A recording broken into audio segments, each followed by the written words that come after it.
This episode is brought to you by Shopify. Upgrade your business with Shopify, home of the #1 checkout on the planet. Shop Pay boosts conversions up to 50%, meaning fewer carts going abandoned and more sales going cha-ching. So if you're into growing your business, get a commerce platform that's ready to sell wherever your customers are. Visit Shopify.com to upgrade your selling today. This Steve Jones Show podcast is now loading. The Steve Jones Show podcast is presented by Sunbury Motor Company, Purdy Insurance, Brewers Outlet, and NIL Game Changers.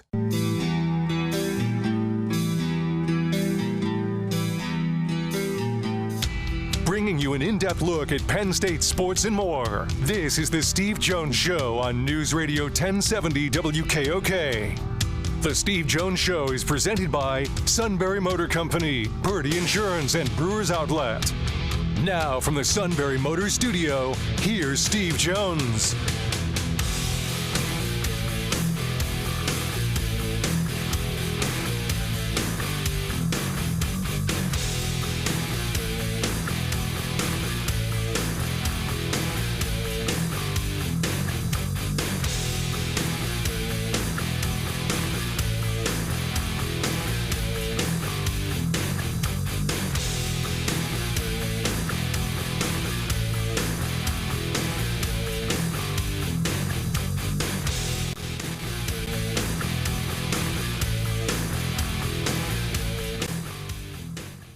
Hello, everybody. Welcome to the Tuesday edition of the Steve Jones Show here on News Radio 1070 WKOK.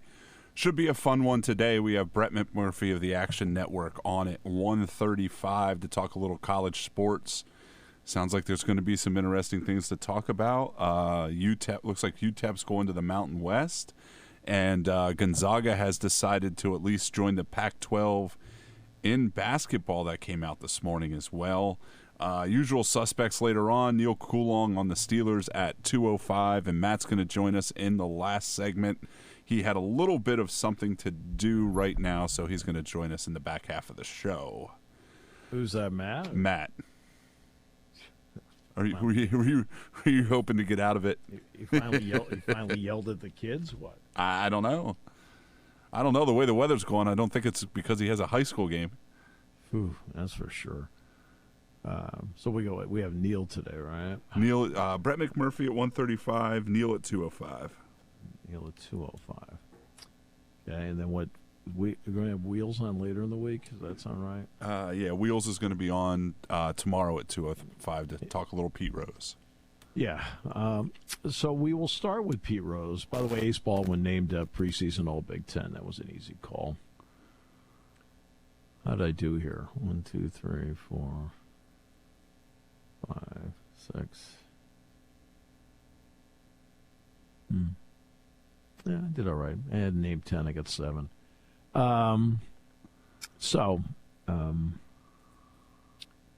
Pete Rose. So let's just get this out of, it's complicated with him because he made it complicated. He bet on baseball. He lied about it. And he's not in the Hall of Fame. Nobody had more hits than him, 4,256.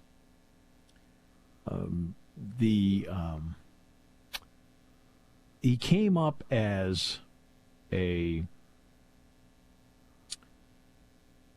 no power guy that could hit and played hard.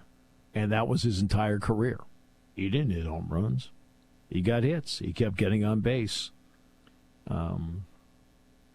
And he always used to brag that he played in more winning games than anybody. Well, Pete, no offense, you started winning games when Johnny Bench ascended to the team. Oh, and you acquired Joe Morgan. Now you started winning a lot of games. Okay, so even though you helped a lot, you started winning a ton of games once you got surrounded by people. Same thing with the Phillies. He had Steve Carlton. He had Mike Schmidt. But we'll get to the Philly thing in a moment. There's no question that based on his career, he's a Hall of Famer. Just based on his career, if you just take his numbers and everything he did. Rookie of the Year when he came up, And let's give credit where credit is due. Rose, whenever the Reds needed him someplace, he willingly moved. He was a second baseman when he came up, made the All-Star team. Then was a left fielder, made the All-Star team. Then was a right fielder, made the All-Star team. I think it was right field first, then left field. Okay? The Reds got to 75, and they were going along, and Rose volunteered to go to third base, which he hadn't played, because he knew by going to third base it would get George Foster's bat into the lineup. And then, of course, the latter stages of his career, he played first base. He was nicknamed Charlie Hustle by Mickey Mantle. It was not a compliment. Okay? It was not. But if you were to just put on a video for young players to watch, Rose would be a video I would put up saying, look how hard that guy plays. Look how hard that guy plays. You know? He had 1,566 walks. He had the 44-game hitting streak, which was the tie for the longest in the history of the National League. And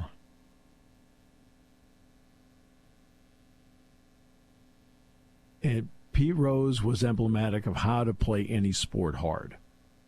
There's no getting around it.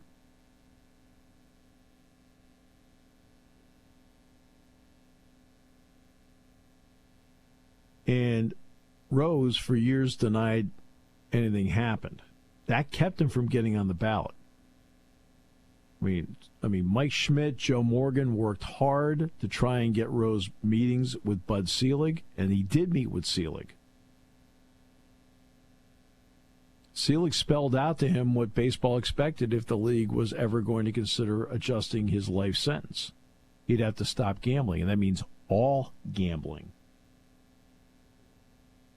And that means casinos and racetracks. Because look, going to the casino, my apologies, going to the racetrack, he did that all the time when he was in Cincinnati, which is fine. It's legal. It's all right because all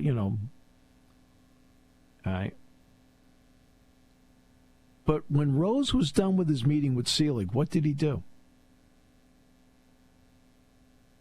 When he was done with his meeting with Bud Selig, what did Pete Rose do?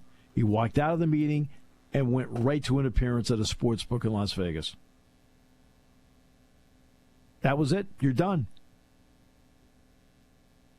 All right? So now let's get to the betting on the game. The one thing, if I were to give any separation for Pete Rose, it would be player versus manager. But here's the issue. I'm not quite sure if some of these bets were placed when he was the player manager. Because remember, he was the player manager for a period of time for the Reds. Okay? And that's where I think that's where I get clogged up with him. When it comes to betting on the game, John Dowd and his group did not just a good job, they did a phenomenal job of proving their case. Proved it. Okay? And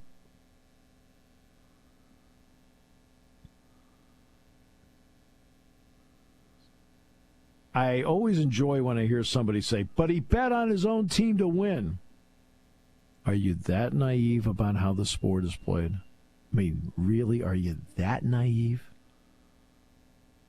When you are a manager, your job is to manage the moment, to manage the situation, to manage the game, to manage the week, to manage the month, and to manage the season. You have to do all that when you're crafting what you need to do. So I pitched Todd out of the bullpen 3 straight days. One of the days he gave me a second inning. So in 3 days he's pitched 4 innings for me. He needs today off. But I put money on the game. And now I'm in a situation I need to pitch him. Really? I'm a workhorse. I got you, Coach. Right. But you know what? And then the next day I have a bet on it. And I need to pitch Todd again. I've now pitched him 5 straight days. Right. Okay. And guess what? Suddenly in August, are we surprised when Todd goes on the IL? Shouldn't be. When you're the game's personal to begin with. To win, it's already personal to begin with because you're trying to win the game for the team, everything. But when you're doing that, you are making decisions that actually can put careers in jeopardy. Because you need that, because you personally need that moment so badly. You might be, it could be the first game of the series. Hey, I haven't pitched in a couple of days. That's fine, okay.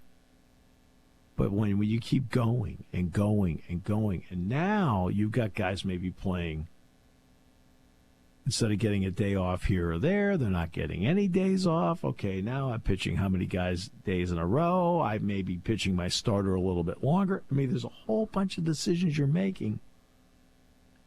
And some of them are the wrong decisions because you need to do it. I've got to win this game. Have to.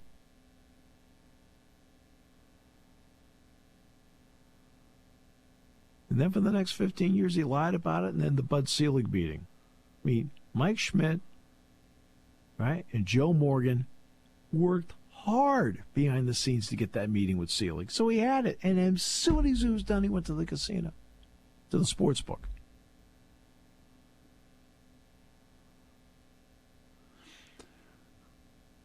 I've kind of always felt that the same type of parts of his personality that allowed him to excel in baseball like he does is kind of the parts that hold him back when it comes to the gambling.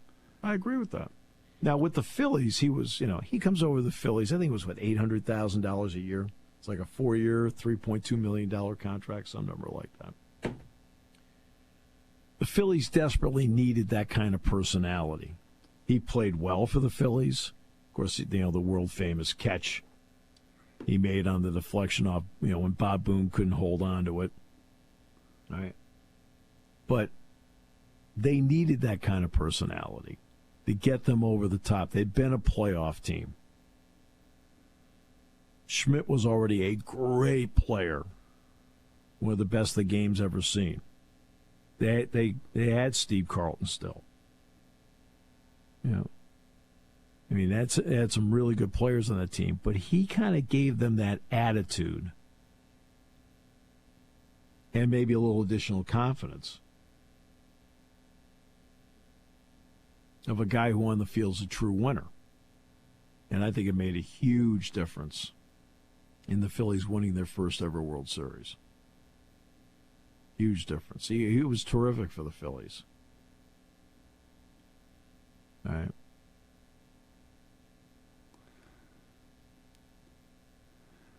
So,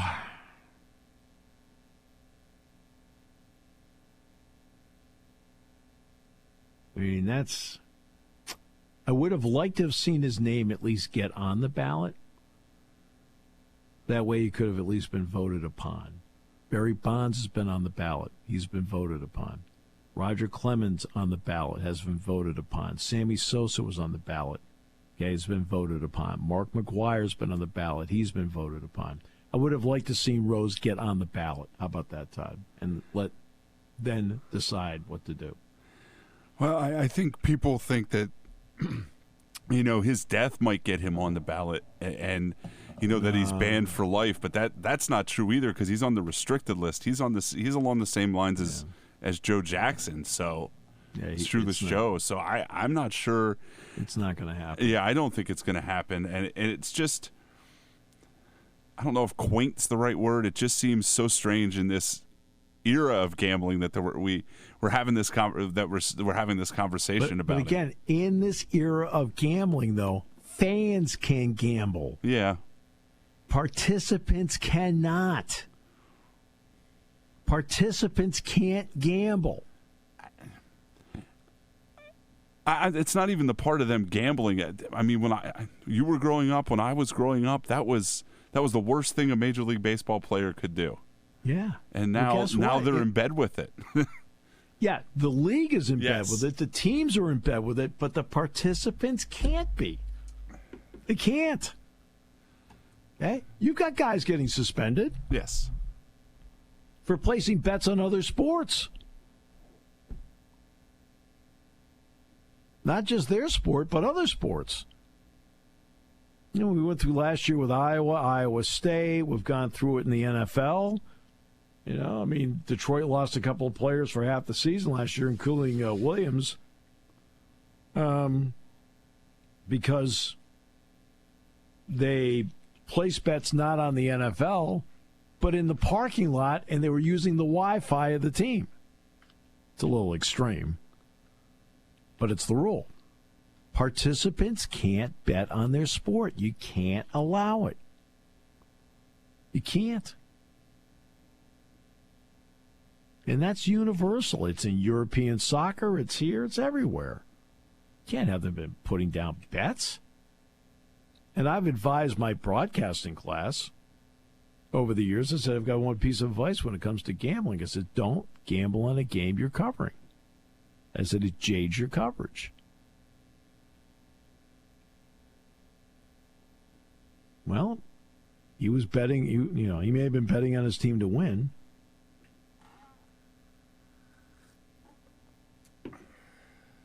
And we've already had the scandal this year with Ohtani's interpreter.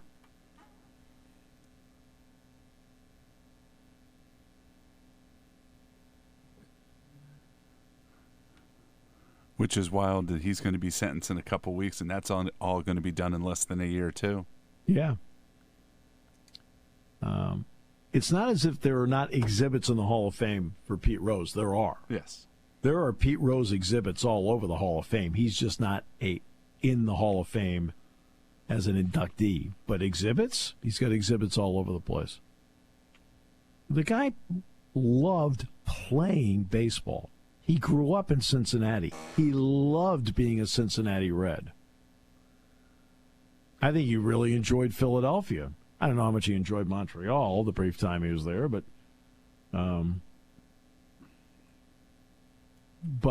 the issue is, it's like in any sport, you know, we're talking about FanDuel money, we're talking about DraftKings money, we're talking about casinos now, sports books, how many states have it, and so forth. But no matter what we have in terms of what everyday people can do and gamble on, the participants cannot gamble on their sport.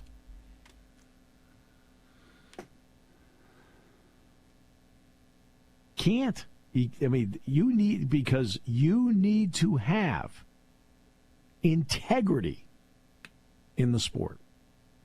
You can't be looking at the sport when it's like a guy comes in, misjudges it, drops it. You can't have a question as you're watching the game, like, is he on the take? Did he have money on the game? How many times have you heard like a guy drops a pass over the middle and you'll hear somebody says, I wonder if he's got money on the game? Right? Actually, the thing more recently is guys accusing the officials.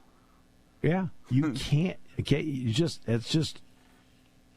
can't have it at all. As a player, absolutely a Hall of Fame player. I mean, that's an easy one. You would have had, as a player, better than 95% of the vote. There would have been a couple of holdouts on first ballot. But he would have had 95% of the votes. Easy. Easy, easy, easy. And he's popular.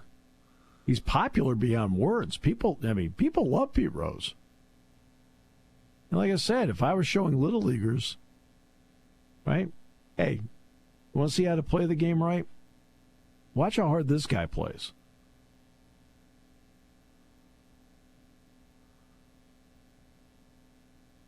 All right. More wheels tomorrow, especially this time with the Phillies. We'll come back with more in a moment on News Radio 1070 WKOK.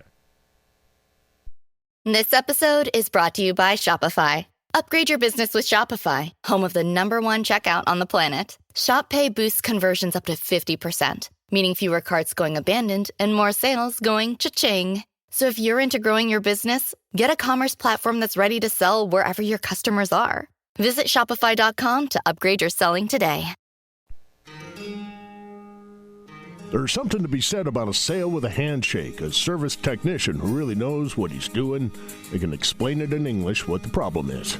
There's nothing better than having that friend you could trust in the area. That's Sunbury Motors, where you get selection, knowledgeable salespeople, and prices that fit your budget, and more important, that friend you can trust. Welcome to Sunbury Motors, Kia, Ford, and Hyundai.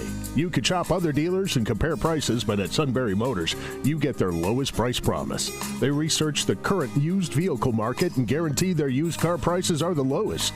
If you find a lower price, Sunbury Motors will beat it. 3 dealers all in one. See their full new and pre-owned inventory at sunburymotors.com. Pick out a vehicle you like and schedule your test drive online. Follow them on Facebook. Sunbury Motors Ford and Hyundai, North 4th Street, Sunbury, and Sunbury Motors Kia, routes 11 and 15 in Hummel's Wharf.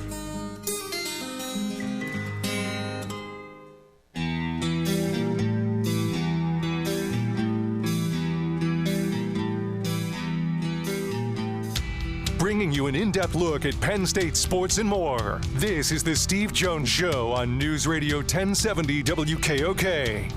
The Steve Jones Show is presented by Brewers Outlet, Sunbury Motor Company, and Purdy Insurance.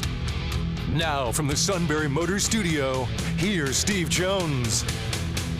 This half hour being brought to you by Sunbury Motors, 4th Street in Sunbury, Sunbury Motors Kia, routes 11 and 15, Hummel's Wharf online. At sunburymotors.com, Ford, Kia, Hyundai, the best in new inventory, great pre-owned inventory. With the Sunbury Motors guarantee, terrific service department that backs it up, whether it's inspections, routine, difficult, they handle it all at Sunbury Motors, 4th Street in Sunbury.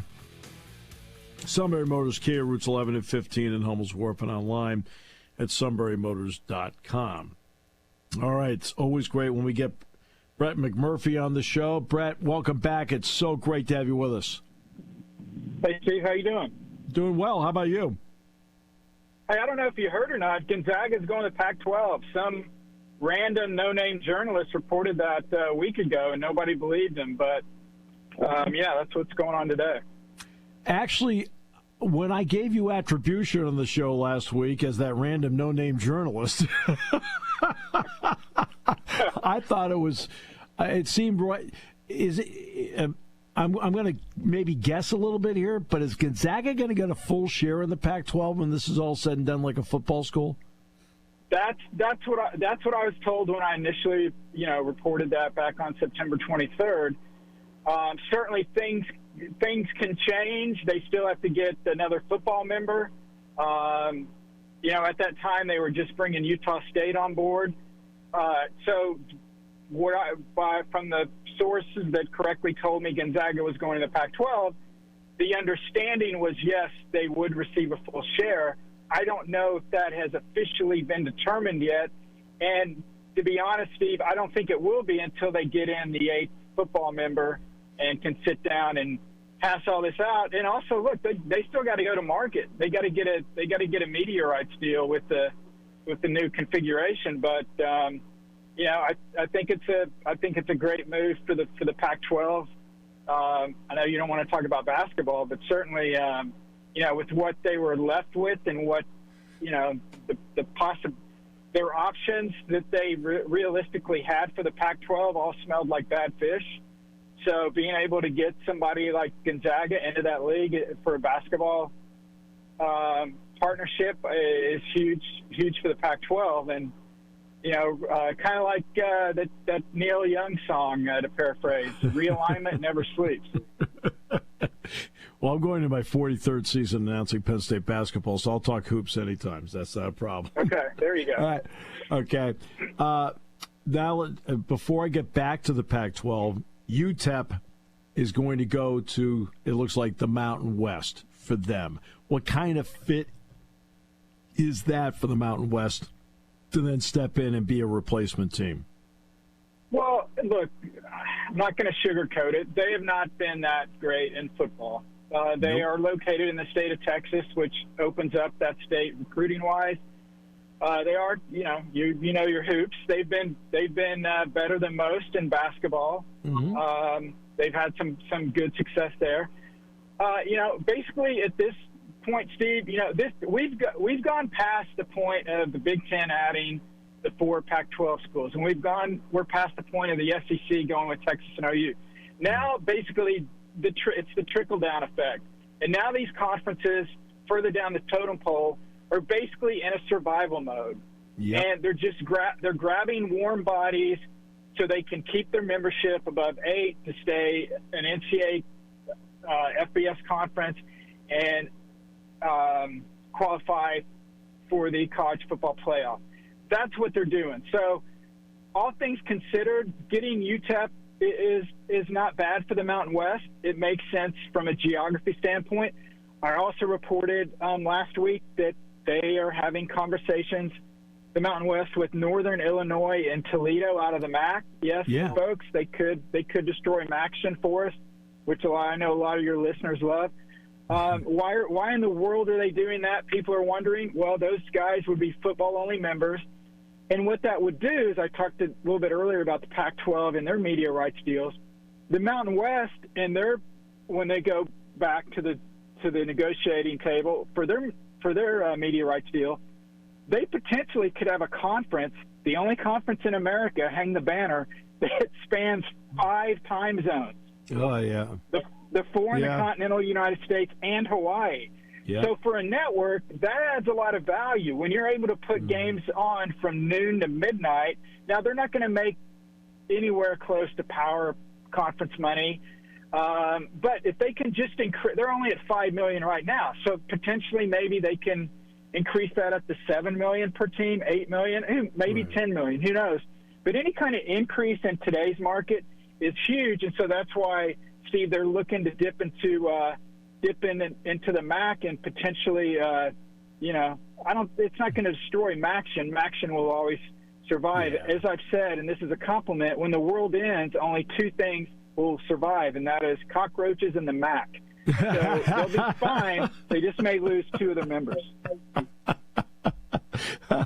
All right. So let's have, with the audience, let's have a little fun of geography. El Paso is actually closer to Los Angeles than Houston, even though they're in the same state with Houston. And Toledo is actually closer to London than Hawaii. So other than that... I saw the Toledo Beat guys reporting that, and oh my God, dude, they're not playing every year at Hawaii, okay? Right. So when the Hawaii Bowl has an invitation, Toledo can't go to the Hawaii Bowl because it's too far. I mean, give me a break. I mean, I understand the regional and the beauty of the MAC is that everybody is right there. It's an old school conference, and I love that. And by the way, I hate conference realignment for what it's done for college athletics. But yeah, you're right. You can make all these comparisons about you're closer to Africa than you are to Hawaii. I mean, some of these schools may be closer to the moon than they are to some of their conference members at this point.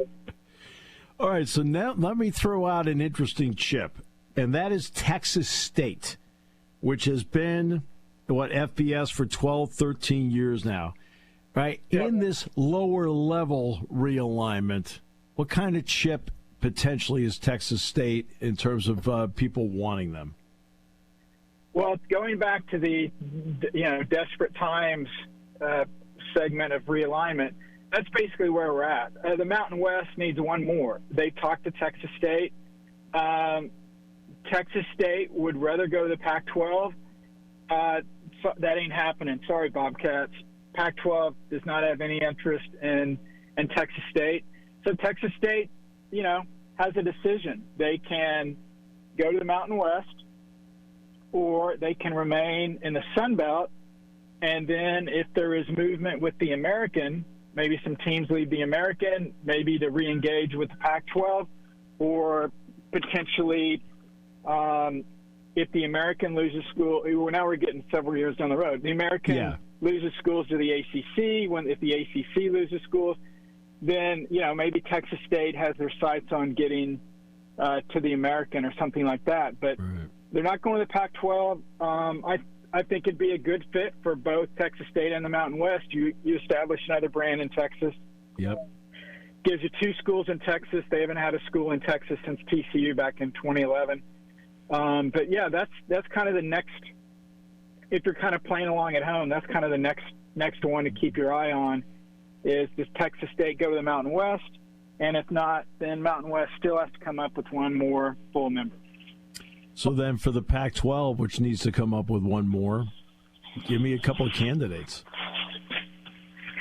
So I'm not reporting this, but my opinion is I think the Pac-12 takes a breath. They've got Gonzaga in, and I think they take a couple of months and they kind of reevaluate everything, and I think they make another run at the schools in the American. Okay. Got it. Because Steve, I don't think there's anything else out there that they can. I mean, look, if they want to go at Sacramento State or Montana State or North Dakota State, right? Yeah. Somebody like that doesn't make a lot of sense. You just brought on Gonzaga. The question is, can they get enough money out of their media deal to convince those teams to leave the American? Because those teams from the American, it's a lateral move to the Pac-12. You're not a power conference, right? So if they're not making more money to take on all that additional travel, it's not going to make sense. But that's what I think. That's what I think will happen. That's my opinion, not reporting, but that's my opinion on what I think the Pac-12 ultimately does. But of course, if I confirm it and I know it's happening, I will happily tweet it and then watch everybody tell me I'm wrong. Yeah, right. I know. You seem to be right about a lot of stuff. So for all the people who want to say I think he's wrong. No, he's right. Well, it's funny when somebody doesn't report something, then it's okay. We need to debunk this report. Look, I get beat on stories all the time. I'm fine with that. Yeah. But anyway, sorry. Right. It's fine. Which now gets me to the Nashville meeting, SEC Big Ten. They mentioned scheduling or whatever, and we all know the SEC has 8 conference games, the Big Ten has 9.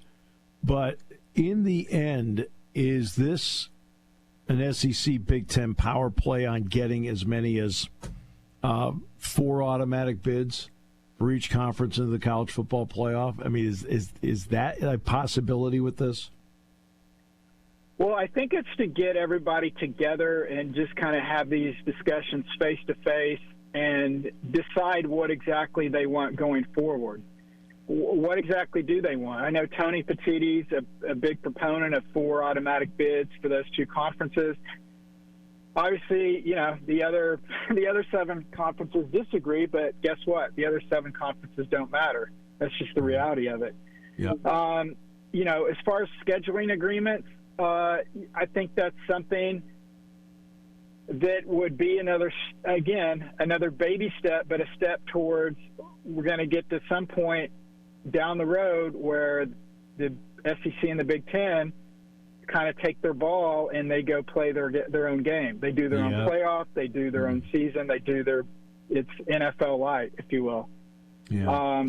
I don't think necessarily, Steve, they want to do that, but if they can't get what they want, then that's the hammer that they can always threaten. So, all the projections right now my projections at Action Network for the playoff and for all the bowl games, I think I have 7 from the Big Ten and from the SEC. So basically almost 8, but they're not automatic. Those are teams that I feel are going to be up there. If there's ever a year where the 3rd and 4th team from those power leagues, have 4 losses, I don't think they should be guaranteed a spot in the playoff. They disagree. And also, I think, what comes first, the chicken or the egg? What comes first is the 4 automatic bids guaranteed before you do the scheduling agreement. That's right. Because that way you're not concerned if you suffer some more losses, because basically if I'm in the top 4 in the Big Ten, I'm guaranteed a spot in the playoff, whether I'm 10-2 or whether I'm 8-4. I don't think anything concrete's going to come out of this, any kind of announcement or agreement. I just think it's another step in talking and seeing what they want to do. Again, because keep in mind, all of the commissioners will not determine the format of the playoffs starting in 2026 until after this season is completed. That's right. So they can decide what they want to do. They can float the trial balloon. I'm sure a number of people will report it after the meeting to get, get the finger up in the air and see which way the wind's blowing on the reaction. But no matter what they discuss, won't officially be announced after that meeting. But obviously, it'll give us kind of a hint of what they're thinking about in the future. And you're right, real quick, about what you said about the SEC. I don't think the Big Ten is going to be on board until the SEC goes to 9 games within their own conference, which I think that will happen once ESPN will give the SEC the money they feel they deserve by adding another conference game. Right, exactly. ESPN will give them money for more inventory. Simple as that. And I agree with you completely. My opinion is the same as yours, that, look, they want to get the 4 automatics for each conference. That's a far greater priority, and then the scheduling part comes after that. What do you think of the opening month of the season so far? What has struck you? What struck me is I felt before the season, I said this, and I'm probably going to be wrong, but we'll see. I said the Big Ten and SEC champ would both have 2 losses. We'll see if that happens. Georgia proved they're human. Basically right now, everybody but Texas has looked like beatable. There's only what's funny, there's only 4 schools right now that have not trailed in a game this season. Real quick, you know who they are? 4 schools that haven't. Big Ten. 4 schools haven't trailed in a game this season. Ohio State. Wrong. Wow. Indiana. Akron led that's them right. 3-0. Yeah. That's right. Indiana has not trailed all season. Indiana, the mighty Hoosiers. Indiana, Texas, Tennessee, and Army. How about that? So I guess my takeaway is I don't think there's really been a dominant team yet. I know Texas has looked really good. I'm not sold on them yet. Still think Michigan's an 8-win team. I think it's pretty telling. The Big Ten came out and changed the rules mid-season when they botched the onside kick, or Michigan could have lost that game. Yep. You know what? I'm not just sucking up to the home crowd here, but my God, Penn State looks like a totally different team on offense with Andy as offensive coordinator. And, this is, yes, Penn State fans, I'll die on this hill. This is the year you finally make the playoffs. They had to expand it, but I feel good for you this year. But what Franklin's done there, he's got him, going in the right direction. They look really good. Some people that I value their opinion a lot, that are a lot smarter than me, they actually like Penn State is a good value play to win the Big Ten. I can't disagree with that.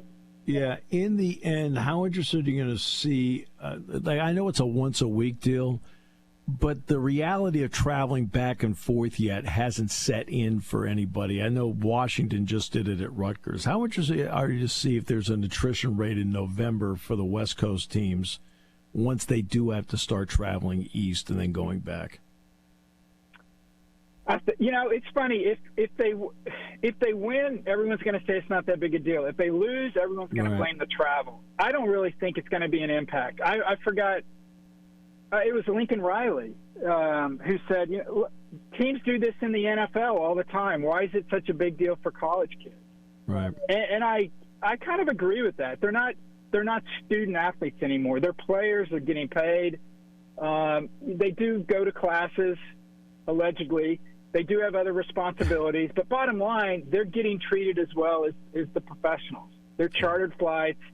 They're not sitting in the, we don't see them sitting in the Delta, terminal A2 waiting for the plane to get there. So, Steve, I really don't think it's going to matter because the schedules are made out to give teams the travel a break. I know Miami's playing at Cal this week. Yeah. By the way, I'm already trying to get a woke versus Coke T-shirt from that game.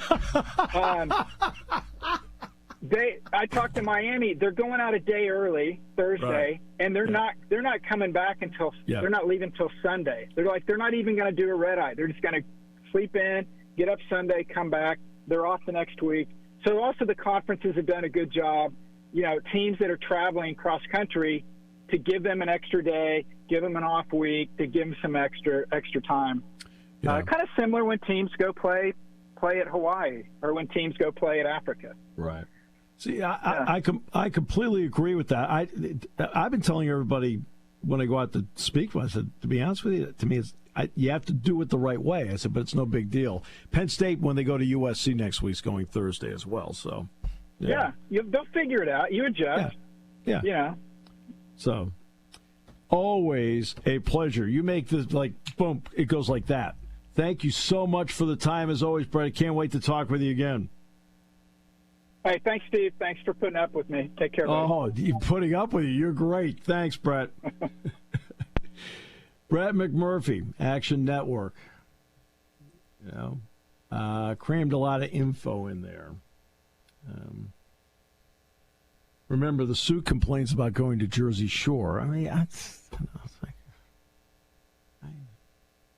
in his defense, he has to drive.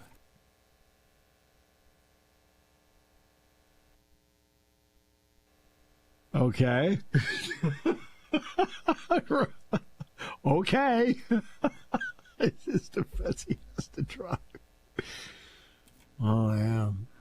Actually, in defense of Dave Ritchie, he has to be a passenger. Yeah, that's true. As the suit drives. Wow. You want to find religion fast, have that experience. All right.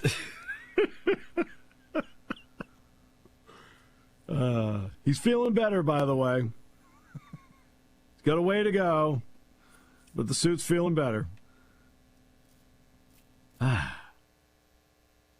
on News Radio 1070 WKOK, brought to you by Sunbury Motors. Party time, game time, or just fun time. Doesn't matter what time it is, because it's Brewers Outlet time. The beverage supermarket has the area's largest beer selection. Imports, microbrews, ciders, and domestics. Pick from over 100 ice-cold 12-packs and dozens of 24-ounce singles. Soda, snacks, hot sauces, fresh roasted peanuts. Make it one-stop party shopping, and don't forget the pickle bar. So whatever you're celebrating or just doing it up, Brewers Outlet, Reagan Street, Sunbury wants to see you. And thank you for your years of patronage.